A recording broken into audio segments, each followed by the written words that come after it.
Francia y Estados Unidos lucharán por la medalla de oro en París 2024 y en el vídeo de hoy analizamos la locura de semifinales y las posibles claves para la final del sábado. Vamos a ello.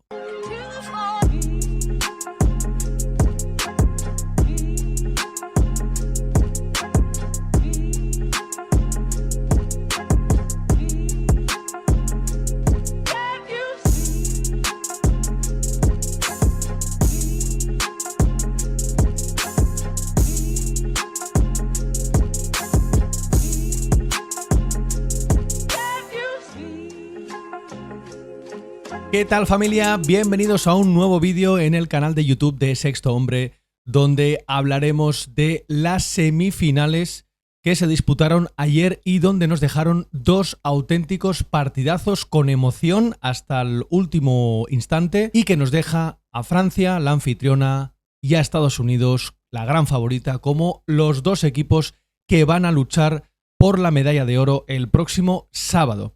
Empezamos hablando de la primera semifinal, la que se disputó por la tarde entre Francia, la anfitriona, como decimos, y Alemania, la actual campeona del mundo. En un partido en el que Alemania partía como favorita, visto el partido que disputaron en la fase de grupos, donde Alemania fue muy superior al equipo galo, le pasó literalmente por encima y había muchas dudas sobre cuál iba a ser el planteamiento de Vincent Collet, si iba a variar algo con respecto al partido de cuartos de final frente a Canadá. No cambió el guión, siguió con Yabusel en el 5 inicial y lo cierto es que el pívot del Real Madrid volvió de nuevo a ser el mejor jugador de su equipo. Fue una auténtica pesadilla para la defensa alemana y una de las claves era saber cómo iban a intentar parar a Yabusel. Yo creo que, por ejemplo, Voigtmann no era el mejor pívot para frenar a Yabusel.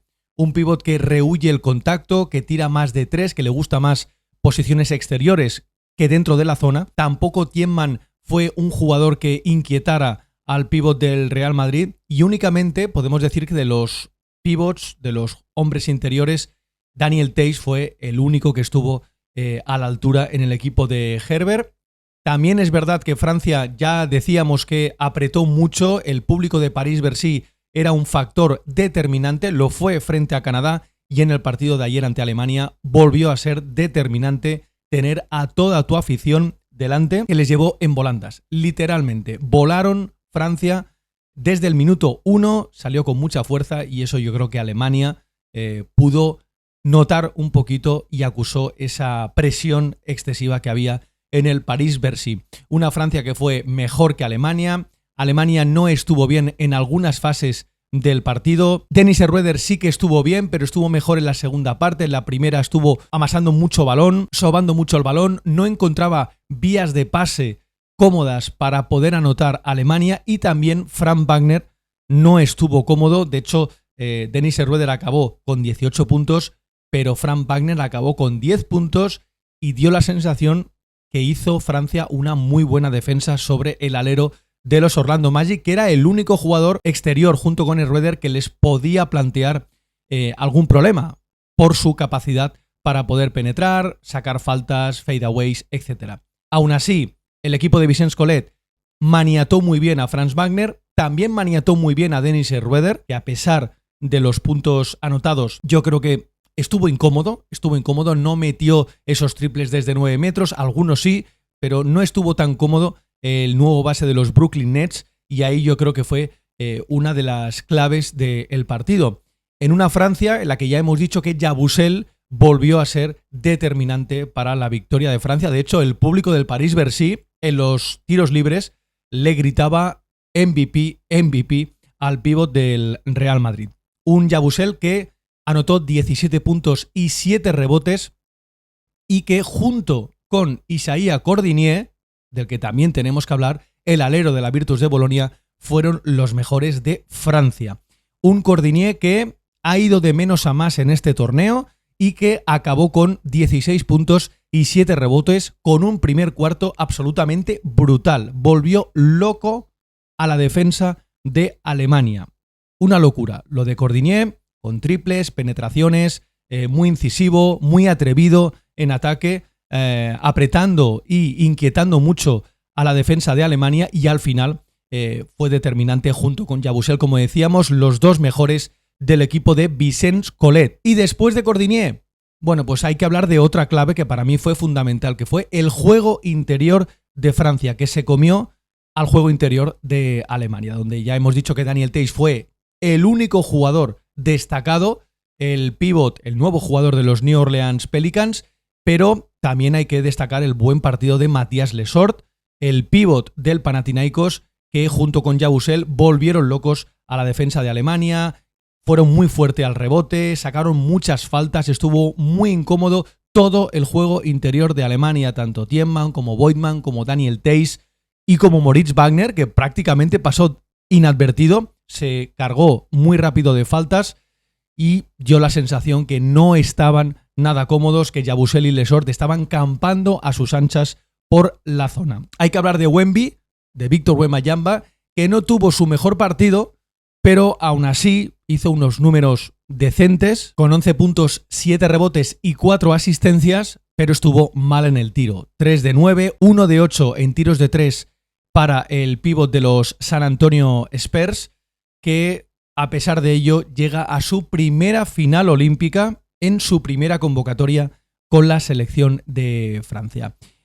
Un partido que estuvo apretando Francia, Alemania lo intentó hasta el final, llegó a ponerse por 3 puntos a falta de pocos segundos, pero estuvo muy sólida Francia y no dejó escapar esta victoria que le lleva a su cuarta final olímpica de la historia, la segunda de forma consecutiva y además la segunda consecutiva que va a enfrentarse a Estados Unidos, que fue la otra selección que se clasificó para la final en otro partido increíble de la selección de Steve Kerr, que remontó 17 puntos, iba perdiendo por 17 puntos en la primera parte con una Serbia que sorprendió a propios y extraños con una grandísima defensa, alternando defensas mixtas, zonas con individual muy presionante y que ahogó el juego de los Estados Unidos hasta tal punto que, como decimos, se fueron por 17 puntos con caras de circunstancia de los jugadores de Estados Unidos, Stephen Curry, LeBron James, que luego veremos que tuvo que aplicarse de lo lindo para intentar remontar, lo lograron y van a jugar la final el sábado frente a la selección de Francia. Pero hay que hablar de nombres propios y en este partido hay que hablar de Stephen Curry, el base de los Golden State Warriors, que fue el mejor de su equipo, anotó 36 puntos, ojo, 9 de 14 en tiros de 3. Se quedó a un triple de igualar el récord de más triples en un partido en la historia de los Juegos Olímpicos. Una locura el primer cuarto de Stephen Curry. Si no habéis visto el partido, os recomiendo que os lo veáis o veáis los highlights, porque fue increíble el partidazo de Stephen Curry. Un Curry que fue calentándose, que a mí me recordó al Curry de Golden State Warriors cuando entra en combustión, cuando empieza con el picorcito, y que fue imparable para la defensa de Serbia. Hay una jugada, me acuerdo que cuando mete su cuarto triple de forma consecutiva prácticamente, Abramovich le choca el puño, como quieren decir, choca porque te está saliendo. Bueno, pues Stephen Curry ayer hizo un partido, lo bordó literalmente el partido de ayer y fue para mí la clave principal de que Estados Unidos se mantuviera en el partido y en los tramos, o en el tramo final del encuentro, finalmente Estados Unidos acabara consiguiendo la victoria. Otro de los nombres propios fue LeBron James, que logró el cuarto triple doble de la historia de los Juegos Olímpicos, el segundo que consigue el alero de Los Ángeles Lakers. El primero lo consiguió en Londres 2012 y ayer consiguió el segundo en su cuenta particular y el cuarto en la historia para un LeBron James que acabó con 16 puntos, 12 rebotes, 10 asistencias, echándose al equipo a las espaldas, siendo un auténtico líder y además en los instantes finales cogiendo galones en defensa, defendiendo directamente a Nikola Jokic, al bueno del equipo rival, me lo cojo yo, al que nos está martirizando, el que nos está torturando, me lo cojo yo, y vimos imágenes brutales defendiendo en el poste bajo a un Nikola Jokic que tenía mucho más cuerpo que el alero de Los Ángeles Lakers, pero parecía que era una cuenta personal, una cuenta pendiente que tenía LeBron James de remontar el partido y se volvió a ver otra vez al jugador de casi 40 años en plena efervescencia. Fue también determinante en los instantes finales para que Estados Unidos finalmente consiguiera la victoria. Y no me quiero olvidar de un hombre que ha sido muy criticado a su llegada a Francia y que ha ido totalmente de menos a más en el torneo. Joel Embiid, el pívot de los Sixers, que volvió a hacer un buen partido.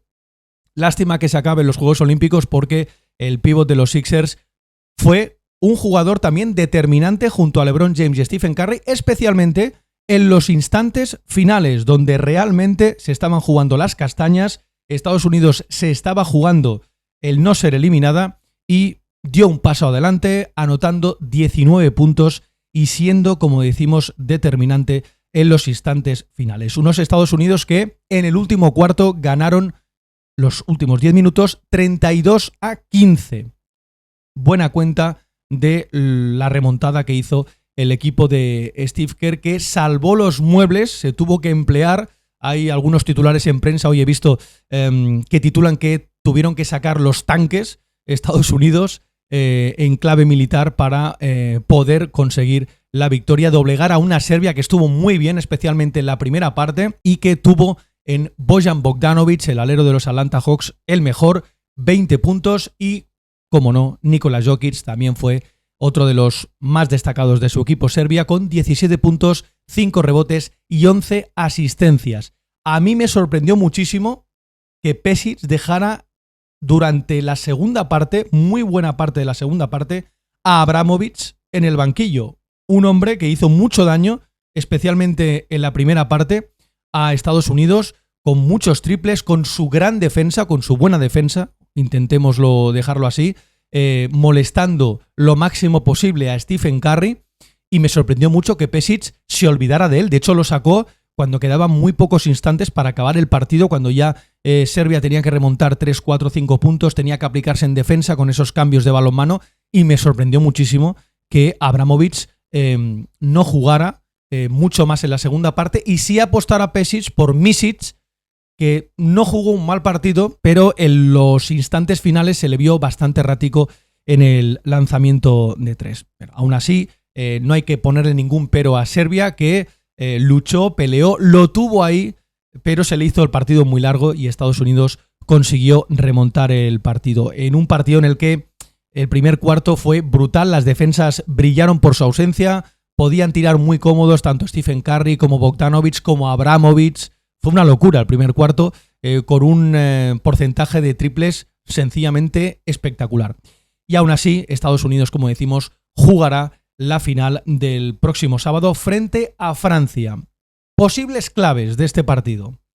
Yo creo que va a estar en el ritmo que pueda implantar Estados Unidos. Ya hemos visto que Estados Unidos no le va a temblar el pulso, se va perdiendo por 12, 13, 14 puntos, no se va a poner nerviosa, no va a entrar en pánico, no se va a paralizar, va a seguir, y fijaros que cuando iban perdiendo por 12, 13, 14 puntos tenía recursos de Steve Kerr desde el banquillo. Es que los primeros cambios en el primer cuarto fueron Anthony Edwards, Anthony Davis y Kevin Durant. 3 jugadores de clase mundial que en cualquier selección y en cualquier equipo serían titulares. Y lo sacó Kerr desde el banquillo, para que veáis un poquito el arsenal de Estados Unidos. Y yo creo que ahí puede estar la clave del partido del sábado, el ritmo que sea capaz de implantar, de imponer Estados Unidos durante los 40 minutos, teniendo en cuenta que tiene mejor plantilla, una plantilla más amplia, más profunda, el equipo de Steve Kerr, y yo creo que ahí puede ser una de las claves del partido. Otra de las claves es cómo parar a Yabusel, pero aquí la diferencia es que Estados Unidos tiene músculo, tiene jugadores capaces de poder parar a Yabusel, un 4 corpulento que va muy fuerte. Ahí tiene jugadores como el propio LeBron James, que yo creo que le puede frenar perfectamente a Yabusel por cuerpo y también por experiencia. El propio Anthony Davis puede jugar al 4 y también puede ser un incordio.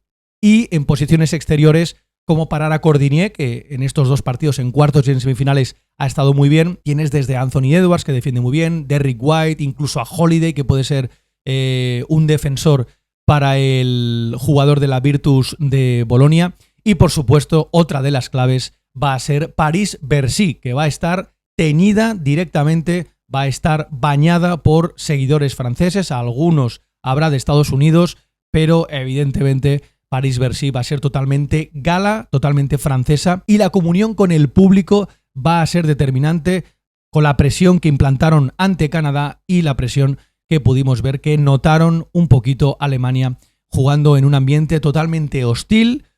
Una olla a presión fue París-Bercy y seguramente el sábado va a ser una auténtica olla a presión.